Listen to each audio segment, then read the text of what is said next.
tema aqui é poluição da Amazônia Azul, né? Foi o tema que o desembargador pediu que eu tratasse, dada a relevância, a atualidade, todo o risco que perpassa essa região e, ao mesmo tempo, uma matéria tão relevante e pouco discutida, né?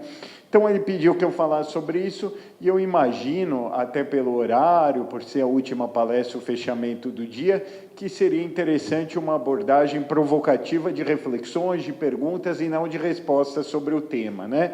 Não dar apenas aí respostas, decisões, a lei, mas fazer alguma abertura, alguma provocação, convite à reflexão que possa aprimorar e melhorar o exercício da atividade jurisdicional.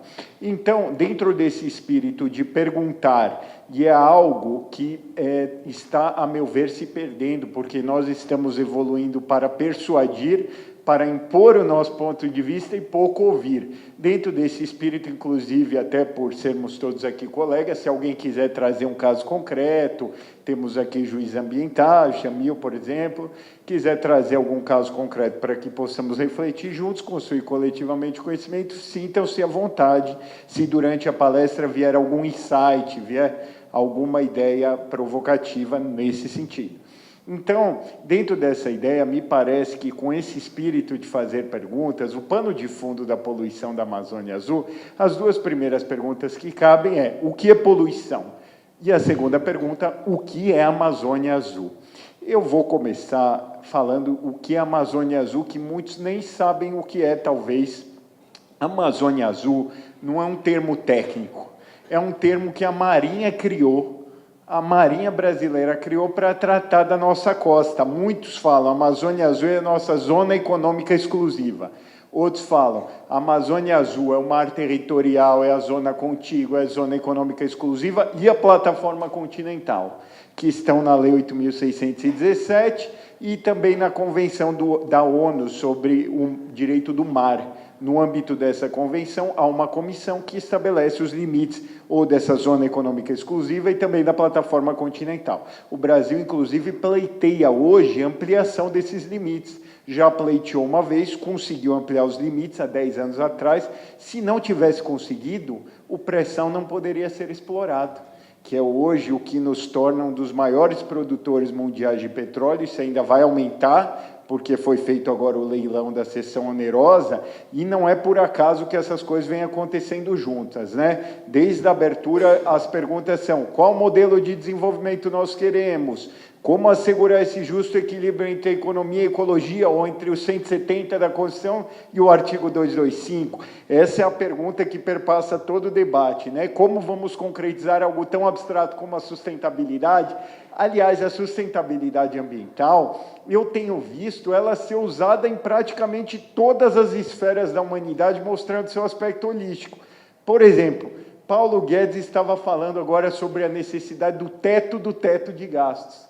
Ele falou praticamente em tudo que a gente fala em direito ambiental. Nós precisamos ter uma sustentabilidade fiscal para que a geração do amanhã também possa ter recursos, possa ter um Estado funcionando, ou seja, solidariedade intergeracional.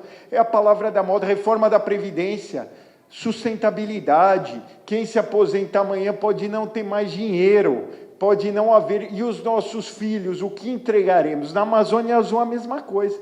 Temos uma rica biodiversidade nessa área, com agravante que ninguém olha ela, porque nós, no máximo, chegamos até a praia, nós não chegamos até o final dos limites. Alguém vê a exploração do pré-sal quando rompe um duto, como aconteceu na Baía de Guanabara no ano 2000, até então uma das maiores tragédias do Brasil. Rompeu um duto de petróleo, uma poluição da Baía de Guanabara no ano 2000, e até hoje há demandas judiciais sobre o tema, em que muitos pescadores não tiveram essa condição reconhecida, dada a dificuldade de prova. 2018 tivemos, nós não vemos, porque o petróleo está submerso. Agora, houve esse vazamento de óleo em 2019, fechando um triste ano para o direito ambiental, porque nós começamos, eu me recordo do Fórum Jurídico da SMAF, em que eu também fiz uma exposição, eu ia falar sobre Mariana, no início desse ano. Quando eu cheguei a Belo Horizonte, uma semana antes tinha sido a tragédia de Brumadinho, ou seja, vivemos agora o direito das tragédias. Mariana, Brumadinho, 2 rompimentos de barragens em um curto espaço de tempo, e agora o vazamento de óleo, que inclusive se interpenetra com a questão de Mariana, porque no litoral do Espírito Santo, na praia de Regência, há um encontro da lama tóxica de Mariana com o óleo venezuelano. Essa é uma das poucas certezas que já se tem, porque o petróleo, ele se forma da decomposição de milhões de anos, e aí cada petróleo de uma região é diferente do outro. Então, você consegue colher a amostra e verificar. Agora, isso aqui é pouco. Mostra a nossa incapacidade de monitoramento e de resolução rápida de contingências. Veja, primeiro nós temos que falar em reprimir a possível ocorrência do dano ambiental, como esse vazamento do óleo, ou com medidas adequadas de monitoramento e fiscalização, que na Amazônia Azul elas são ainda mais difíceis, porque nós não estamos lá, diferente do continente. Então,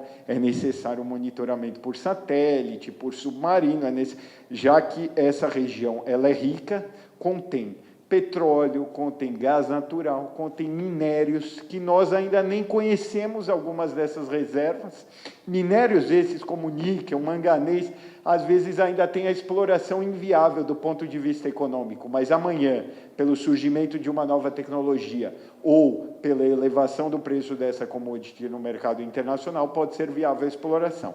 Além dessa riqueza, que é pertinente ao modelo de combustíveis fósseis, de extração de hidrocarbonetos, um pouco parecido com o que o Felício falou, aquele modelo predatório, né, de tirar, exportar e aproveitar essa riqueza. Temos também os pescados, que nós consumimos esses alimentos diariamente nessa região, e temos o turismo, né, que decorre da visita a esses locais. Turismo esse que está prejudicado a uma das externalidades negativas que dificilmente serão internalizadas por quem causou esse dano.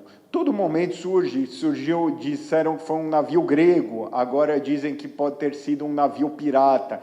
Isso até mostra, porque as primeiras manchas surgiram em agosto, salvo o melhor juízo, e nós estamos agora no final de novembro, ainda não temos respostas firmes e seguras, o que mostra a nossa fragilidade na proteção daquilo que é nosso. Quando o Brasil assina a Convenção do Direito do Mar na ONU, ele coloca um direito e um dever, o direito de explorar os recursos naturais e o dever de cuidar dessa área que pertence a todos em uma dimensão globalista, né? Não somente nacionalista. É um pouco do que o desembargador Prudente fala na abertura. Não podemos ter aquele conceito tacanho ultrapassado de soberania. Por quê? Porque o dano ambiental não conhece fronteiras.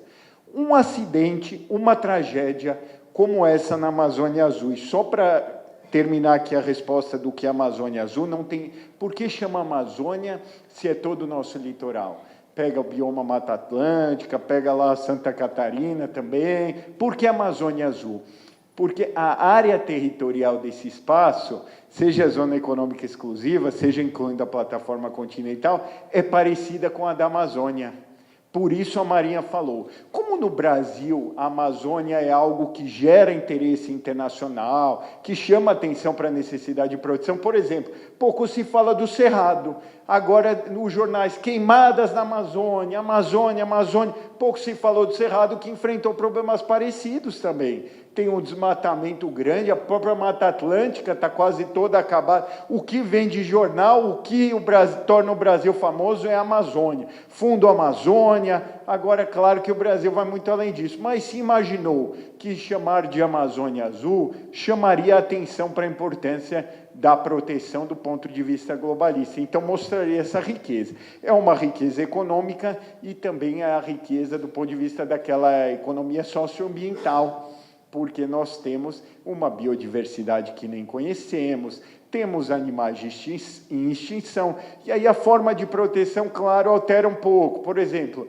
os navios que vêm aqui não podem liberar a água de lastro, porque se vier um navio, vamos dizer, da Europa, da Ásia, com as algas, com o fitoplâncton de lá e derrubar aqui, vai haver uma alteração adversa das características ambientais. Falando em alteração adversa das características ambientais, o que é isso? É um conceito legal que está na Lei 6938 de 81, a famosa Política Nacional do Meio Ambiente.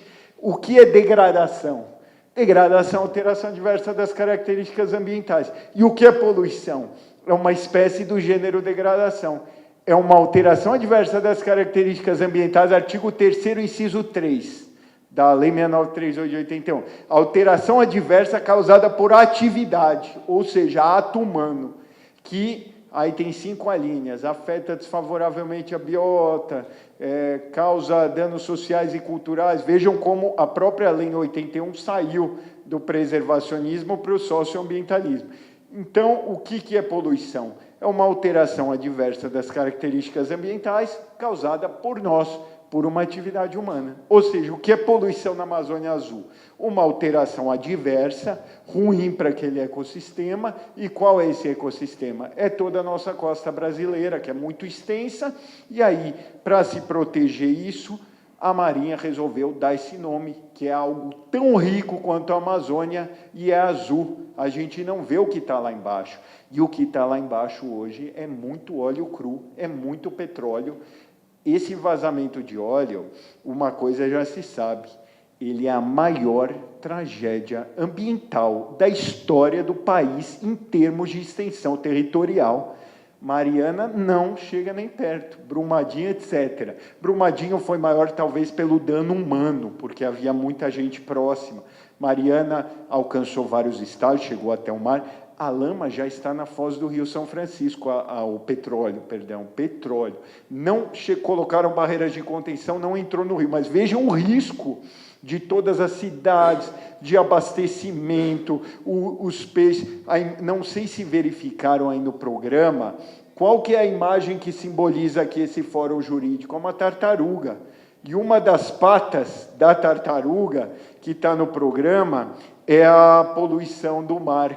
Foi aqui uma feliz decisão do desembargador Souza Prudente de colocar a tartaruga. Todos os problemas que já trazem agrotóxicos e tal, e aí um era esse. Razão pela qual eu ia até tratar de agrotóxicos, aí o desembargador falou, não, Amazônia Azul, porque ninguém falou sobre isso, e é um tema tão atual, candente, né? A todos os dias saem as notícias. Então, como lidar com isso? Que volta às mesmas, não só em relação à extensão territorial, como em relação aos problemas a gente volta. Do ponto de vista doutrinário, jurisprudencial, das respostas jurídicas que a gente vai dar isso, a mesma questão da Amazônia. O que chega para nós em termos de direito ambiental, se pudermos aqui de uma forma simplificada fazer uma sistematização? Responsabilidade civil ambiental, responsabilidade administrativa ambiental, criminal ambiental e também a intervenção judicial em políticas públicas, as ações coletivas. Pelo menos é o que tem chegado, eu tenho sido um espectador privilegiado disso, porque por estar na turma do TRF1, que julga a matéria ambiental temporariamente em substituição ao desembargador Souza Prudente, eu tenho a felicidade de ver ações ambientais e, ao mesmo tempo, a tristeza. É um sentimento dúplice, porque é natural que a gente gosta de julgar a matéria que a gente tem mais afinidade e a tristeza por ver tudo o que acontece. Por que eu falo do Brasil inteiro e não só dos 14 estados que compõem mais que a metade do nosso território nacional, que abrangência territorial TRF1? Porque temos o Foro Nacional. Então, por exemplo, semana passada tinha uma liminar sobre extração de gás natural na região sul do país. No Fórum Shopping, não sei por que muitos advogados têm optado pelo TRF1. E aí, nós temos ações de todo tipo da Amazônia Azul, e o que a gente pode ver?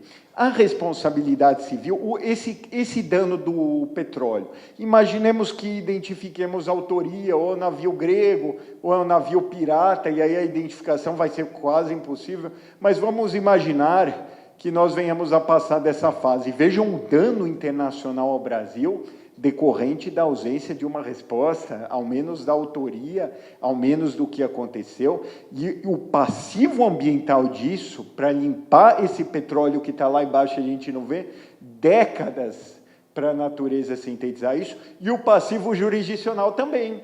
porque o caso da Baía de Guanabara do ano 2000 ainda tem ação tramitando lá no TRF2, pescador que não foi reconhecido, indenização e tal. Então, vejam a incapacidade de dar respostas firmes e seguras sobre o tema. E aí entra a responsabilidade civil.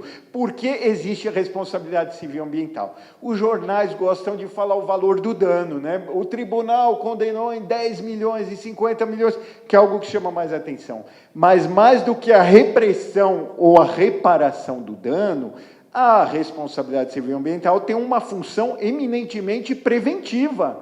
Ela sinaliza à sociedade como evitar novas lides e também evita que se ocorra as lides a partir da internalização das externalidades negativas. Como assim? Se houver uma resposta rápida, firme e eficaz, como deveria ter ocorrido no acidente da Baía de Guanabara, muito inferior a esse. Se houvesse a Petrobras, não pagou um monte de indenizações, que é quem causou o dano.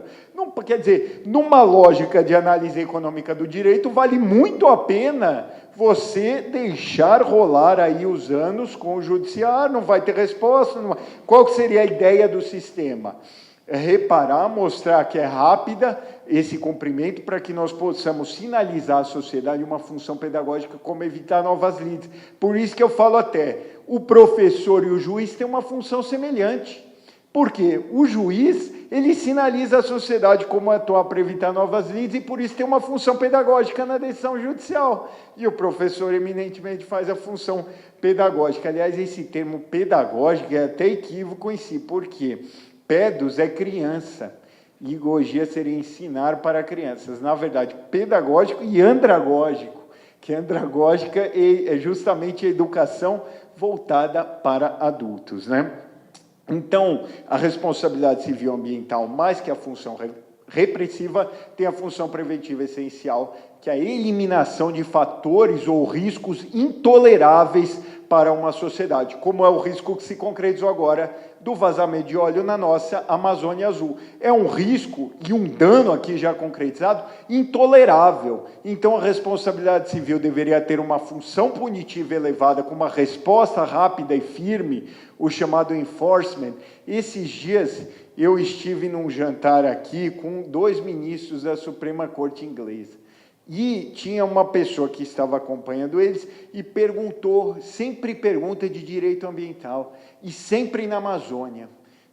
Fala alguma decisão interessante que você lembre da Amazônia. Eu falei da usina hidrelétrica de São Luís do Tapajós, que foi uma sentença marcante para mim.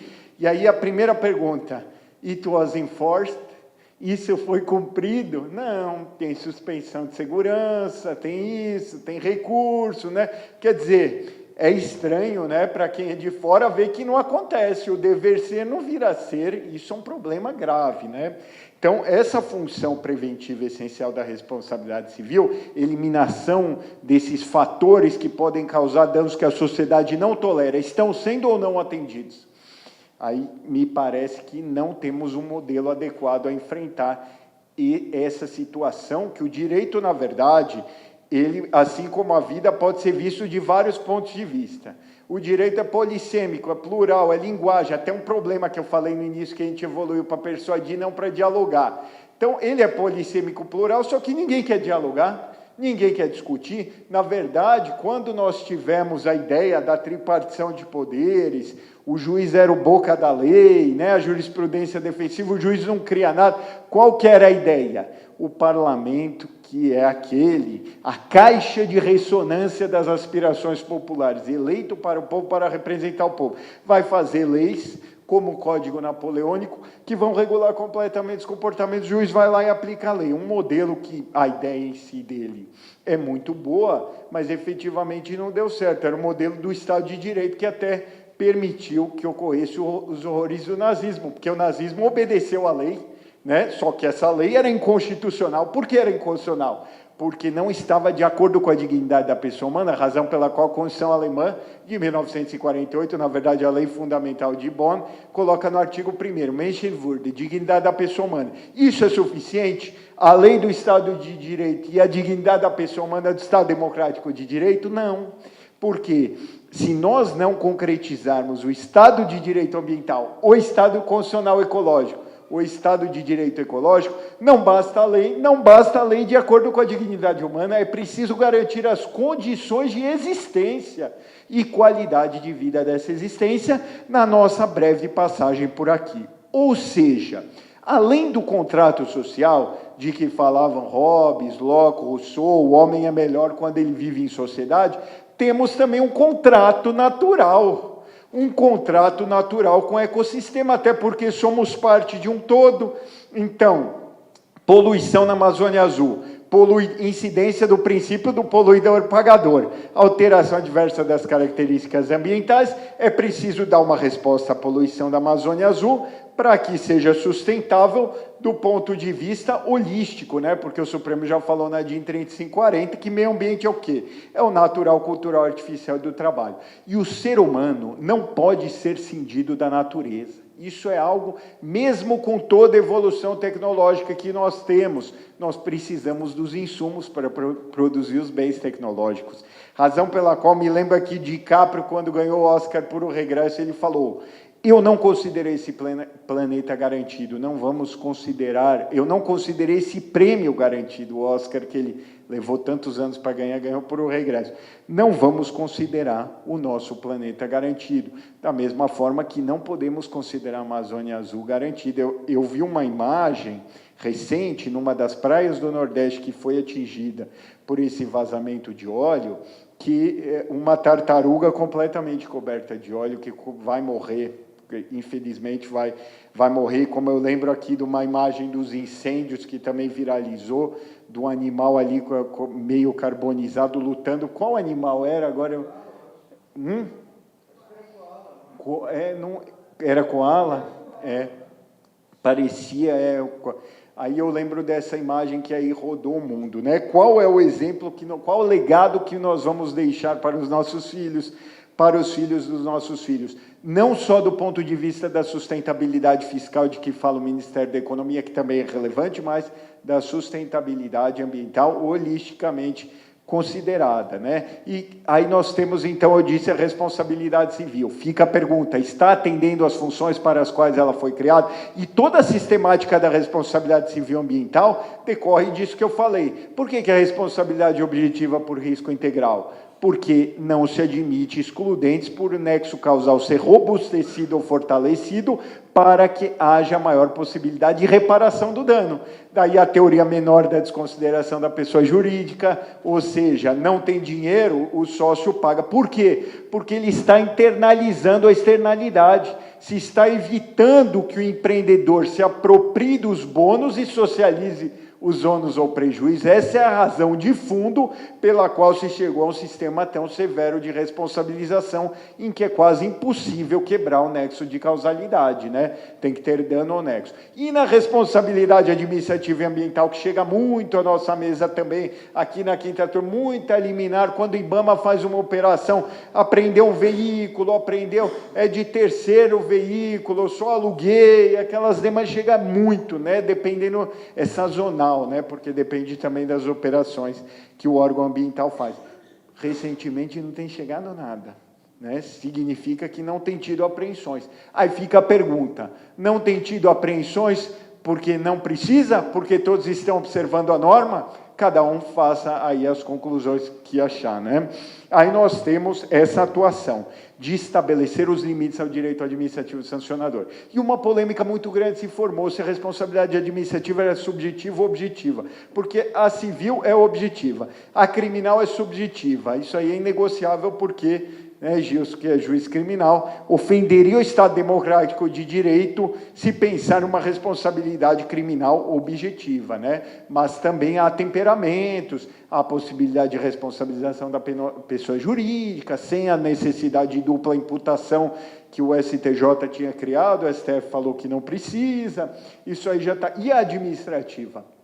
A administrativa, depois de muito tempo, muito debate, ficou que é subjetiva, porque é o direito administrativo sancionador. Isso tem repercussões severas em relação, por exemplo, se fala, a obrigação ambiental é para obter REM. Eu recomendo a todos, quem estiver anotando, que anotem as 4 últimas súmulas do STJ em matéria ambiental. Elas vão fazer aniversário de 1 ano agora e sintetizam todo o entendimento do STJ sobre a responsabilidade ambiental. 613, não se admite o fato consumado em direito ambiental, ou seja, não há direito adquirido a poluir. Eu estou poluindo, eu tenho direito adquirido a isso? Não. A outra, inversão do ônus da prova em matéria ambiental, que decorre do efeito processual do princípio da precaução. Precaução que foi muito falado aqui, Leonor falou, princípio que sempre é invocado em matéria ambiental, que tem aquele efeito material, na dúvida, um ponto de interrogação, e também a inversão processual do ônus da prova, efeito processual do princípio da precaução. E esse princípio da precaução é curioso, por quê? Nós, em relação à Amazônia Azul, descobrimos a nossa grande riqueza, né? Aquela riqueza que, historicamente, não tem trazido desenvolvimento às regiões, né? Mineração, extração de petróleo, tem um boom, tem um ciclo, borracha no Pará, que é onde eu tenho a minha jurisdição, que é onde eu moro, né? Salvo nos últimos meses, também borracha, um ciclo, um boom de crescimento e depois a queda. E aí o IDH até cai, a gente viu na palestra do Felício, né? É um problema, descobrimos o petróleo lá na Amazônia Azul. Leilão foi primeiro para a Petrobras, se verificou depois, tudo rápido, que tinha muito mais petróleo que se imaginava. Aí agora, a sessão onerosa, vai ser o grande leilão, o maior da história do mundo, o maior leilão de petróleo da história mundial em valores, né? Acabou que a Petrobras levou tudo, não teve muito interesse estrangeiro, e uma área não teve interessados, que é a área próxima a Brolhos, que é a região com uma rica biodiversidade. Havia pesquisas que indicavam um rompimento ali, um acidente, praticamente acabaria com a região. Como a questão estava toda judicializada, embora o leilão fosse permitido, mas estava tudo judicializado, por insegurança jurídica não houve interessados nessa área, né? E aí fica o ponto.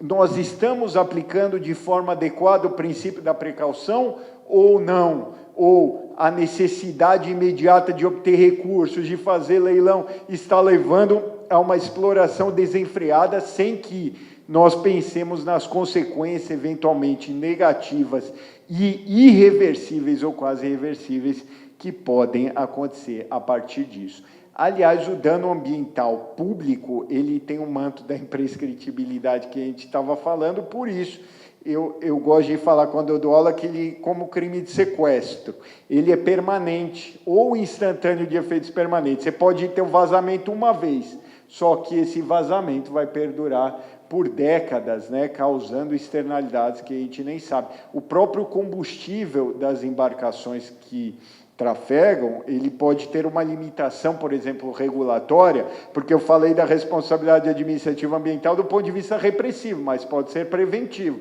Os navios que circularem aqui na nossa Amazônia Azul têm que ter um nível máximo de enxofre tal, tem que ter um nível máximo tal. E esse vazamento também tem outros danos imponderáveis para a própria saúde humana, né? Porque o petróleo tem benzeno, que é cancerígeno, tem outros elementos alérgicos, os voluntários estão lá trabalhando, tentando tirar de forma artesanal o que podem, fazer barreiras de contenção, mas o que eu queria dizer é que ficou no direito administrativo sancionador que o dano é subjetivo, né? A responsabilidade administrativa é subjetiva. Qual a consequência disso? Princípio da intranscendência das penas. Se você multar essa empresa grega, nunca mais conseguir achar ela, o sócio dela, você não pode ir, porque é intranscendência da pena. O sucessor da pessoa, porque a responsabilidade é subjetiva, essa sanção você não pode transferir para quem não teve culpa. Em relação à multa, há uma discussão sobre dívida de valor, pode ser até que seja possível. Mas, então, o que chega à nossa mesa? Essas 3 responsabilizações, normalmente após a ocorrência do dano, né? E, às vezes, alguma regulamentação também, que a questão administrativa do ponto de vista preventivo, né? Que o poder de polícia ele é administrativo ou repressivo. Aí, às vezes, alguma norma que é feita administrativa, por exemplo, nós tínhamos um decreto do governo federal, temos o Plano Nacional de Contingências. O Ministério Público de um dos estados do Nordeste entendeu que ele não foi acionado, ou foi acionado de forma inferior àquela que deveria, e entrou com uma ação civil pública para isso. Ou políticas públicas, vamos fazer o leilão de petróleo na Amazônia Azul, ou do gás natural, também tem muita judicialização sobre a questão do gás natural. Como é que o juiz deve atuar em relação a esse tema polêmico, que o pano de fundo é os limites e possibilidades da decisão jurisdicional em matéria de intervenção em políticas públicas? Talvez dois nortes que possam trazer alguma luz para nós em relação a esse tema sejam duas decisões do Supremo, uma já antiga, que diz o seguinte, que o Poder Judiciário não governa, mas impede o desgoverno nessa matéria ambiental. Ou seja, razões de puro pragmatismo governamental não podem levar ao descumprimento e à nulificação do artigo, que inclusive é indevidamente denominado cláusula pétrea, né? Porque o que não pode ser mexido é o núcleo essencial. Mas o 225 está fora do artigo 5º, mas é direito fundamental. Veja que o direito fundamental de terceira dimensão pertinente à solidariedade e fraternidade não é antropocêntrico do ponto de vista clássico, não é que a gente protege tudo para a gente. A concepção predominante é de um ecocentrismo em que nós somos a parte de um todo, né? Somos alguns desses recursos ou fatores ambientais cuja adequada interação física, química e biológica permite abriga e rege a vida na Terra. Esse é o conceito legal de meio ambiente da PNMA. Ou seja, microbens ambientais, um dos quais somos nós, cuja adequada interação gera um macrobem ambiental, que é o equilíbrio ecológico. Aliás, mais uma vez, o direito ambiental se aproximando do lado 170 da economia. Como tem a macroeconomia, que é o equilíbrio, depende da microeconomia, né? Política fiscal, política monetária, etc. Vejam como o pano de fundo de direito ambiental é muito parecido, né? Toda a doutrina de direito ambiental tem sido utilizada da mesma maneira até no planos de saúde. Olha, eu tenho que fazer esse aumento, de preço, porque depois a ideia de uma seguradora é que tenha condições de pagar quando ocorrer o sinistro, mas as pessoas não podem pagar o plano de saúde, etc. Toda a discussão é semelhante ao direito ambiental. Em relação, então, à responsabilidade administrativa ambiental, chegam essas demandas e a intervenção em políticas públicas, para a gente encerrar. Além desse julgado que eu falei, a DPF 45, o pragmatismo governamental não pode nulificar uma norma constitucional que é direito fundamental, eu quero trazer à baila uma decisão que diz respeito ao meio ambiente artificial, aos presídios brasileiros. Nós temos um artigo muito interessante do jurista François Hoste. Ele coloca 3 modelos de juiz. O juiz não é algo assim certinho, porque um é o juiz do século XIX, XX, XXI. Não fica algo assim totalmente encaixado, mas como classificação tem esse mérito de ser útil. O juiz Júpiter, o juiz Hércules e o juiz Hermes, né? Então, você deve conhecer o artigo de... Inclusive, ele esteve no Rio Grande do Sul, ele esteve no sul do Brasil. Você estava com ele aquele dia, acho que na Unicinos, né? E ele foi ali ao sul do Brasil. Para hoje. Esse não está no artigo.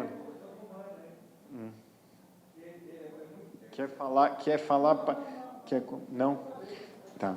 Então, esses 3 modelos aí, Júpiter, Hércules e Hermes, de juiz, nós temos que, em grosso modo aqui, porque tem pouco tempo só para falar do juiz. Júpiter era aquele do século XIX, aplicador da lei, juiz oráculo, encastelado em seu gabinete, e o juiz Hércules é aquele que usa princípios, que pondera, nessa linha ele intervém em políticas públicas. Olha, eu acho que é assim, dignidade humana, tal, tudo muito abstrato, e aí acaba um certo solipsismo, cada um decide o que quer, fundamenta o que quer, porque pode ir para qualquer um dos lados. Aí começa a segurança jurídica. Qual seria o juiz Hermes? Que foi uma tentativa que o Supremo adotou nesse caso que eu quero trazer, porque ele vai ser o ponto de partida aqui para o encerramento. O estado de coisa inconstitucional dos presídios brasileiros. Ele foi o direito ambiental, meio ambiente artificial, ou seja, condições de existência e qualidade de vida da existência, né? Só que um nicho específico que são os presídios. Aliás, anteveu toda aquela crise carcerária com as rebeliões que tivemos depois. O Supremo falou, olha, em um quadro inspirado na Corte Constitucional colombiana, que tinha decidido sobre deslocamento forçado de pessoas por conta do problema lá das Farc e tal. Aí o Supremo falou assim, violação generalizada e sistemática de direitos fundamentais. Fica a pergunta, temos isso em relação ao direito ambiental, que é direito fundamental terceira dimensão? Incapacidade das autoridades de dar uma resposta adequada. Pensemos na Amazônia Azul, no recente vazamento de óleo que lá ocorreu, ou pensando no direito das tragédias, também Mariana e Brumadinho. E, aliás, tivemos muitas outras, viu? Miraí, de Barcarena, no Pará da Hidro, rompimento de barragem aqui, esses ficaram famosos pela extensão, mas muitos outros rompimentos de barragem no Brasil, que são feitos ainda em um modelo que é proibido em muitos países, o alteamento a montante, que é muito mais barato e oferece mais risco. Mas, voltando aqui, nós temos, então, um quadro de violação generalizada e persistente de direitos fundamentais, uma incapacidade reiterada das autoridades.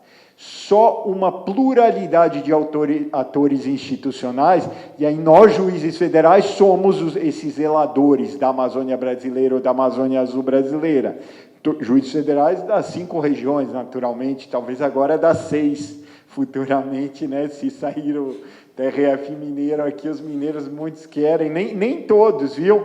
Porque a primeira instância pode aí ser desguarnecida. Mas, enfim, violação generalizada de direitos fundamentais, incapacidade. Só uma pluralidade de atores institucionais é capaz de dar uma resposta a isso. Essa é a situação de direito ambiental.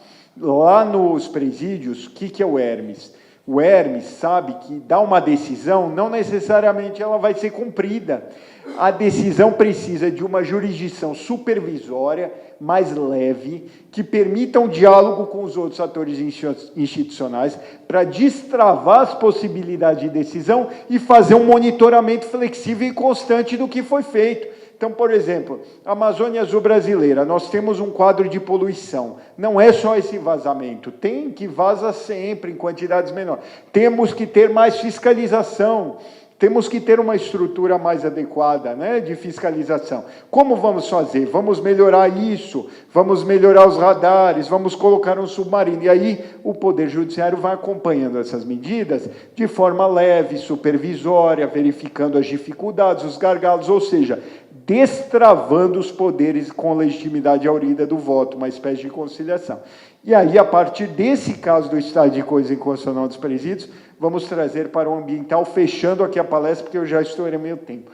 Há um estado de coisa inconstitucional em relação ao direito ambiental no Brasil? Eu falaria, há um estado de coisa inconstitucional em relação à poluição da Amazônia Azul. Mas como é a última palestra, eu vou fazer essa licença de falar sobre tudo que foi falado ao longo do dia. Há um estado de coisa, e eu quero trazer também Neruda. Neruda diz assim, o poeta Neruda, somos livres para fazer escolhas e prisioneiros das consequências do que escolhemos. Eu perguntei no início, qual modelo de desenvolvimento nós queremos? Pensando coletivamente, somos livres para fazer escolhas coletivamente consideradas, enquanto coletividade, dentro de um contrato social, um contrato natural, dentro de uma socioproporcionalidade, que é essa proporcionalidade que a gente conhece, e de uma ecoproporcionalidade, com a tolerabilidade de cada um dos ecossistemas, livres para fazer escolhas e prisioneiros das consequências que escolhemos. O que decidirmos hoje, do ponto de vista da política pública,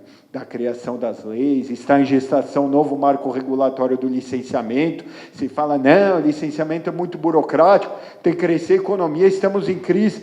O que a gente fizer como lei, como execução de política pública, como judiciário, que vai dar uma resposta, e é sintomático que, quando há uma crise do ponto de vista da política ambiental, a gente mais precisa de uma justiça ambiental. Não uma justiça que intervém em tudo e o juiz vai lá e diz o que ele quer, mas tão somente que aplique um marco regulatório vigente com imparcialidade, como foi falado na mesa de abertura, dentro do modelo de um juiz Hermes, que não está separado, encastelado da realidade, faz o que quer, mas de um juiz que tenha essa jurisdição supervisória e consciente das reais dificuldades do gestor, que, aliás, foi a razão de ser da alteração da Lei de Introdução às Normas do Direito Brasileiro, que vai ser muito utilizada, essa reforma que foi feita agora, nas decisões em matéria ambiental, né? Levar em conta as reais dificuldades do gestor, o consequencialismo, antever os efeitos colaterais dessa decisão. Então, dentro dessa ideia de que somos livres e somos prisioneiros, concluindo aqui, fica a pergunta final, se há ou não um estado de coisas inconstitucional em relação ao nosso patrimônio genético, à biodiversidade, aos recursos e fatores ambientais que temos. Então, muito obrigado aí pela paciência com que me ouviram, mas não precisa ainda aplaudir, eu tenho que fazer também um encerramento como um todo do evento. E, de certa forma, Gabriela, o encerramento do ano. Aliás, eu acho que poderíamos chamar aqui para... Falei uma. 613, 618, 623, 629. 613, não se admite o fato consumado. 618, inversão do ônus na prova. 623, obrigação própria rem. 629, embora a Lei de Ação Civil Pública fale em conjunção alternativa ou, ela opera com valor aditivo, ou seja, a Lei de Ação Civil Pública fala, é possível a condenação e obrigação de fazer ou pagar. O que diz o STJ? Essa interpretação tem que ser feita de forma aditiva, porque o que visa a responsabilidade civil ambiental? Holisticamente, a reparação do dano como um todo. Então, eu construí um campo de futebol numa APP. Eu tenho que retirar o campo, permitir que a natureza se regenere e pagar por todo o período em que o meio ambiente não ficou rígido, porque nós não permitimos que a natureza preste os seus serviços ecossistêmicos, a regulação do clima, etc. Mas, agora, então, eu queria chamar as funcionárias aqui da SMAF, que fazem a SMAF todo dia. Gabriela, vem, não quer? Então, mas eu vou fazer um breve encerramento aqui, como foi pedido, né? São, como eu falei no início, já são 8 fóruns. Eu fico honrado pela oportunidade de poder encerrar os trabalhos do exercício de 2019 da SMAF. São 8 fóruns que não se restringiram a Brasília.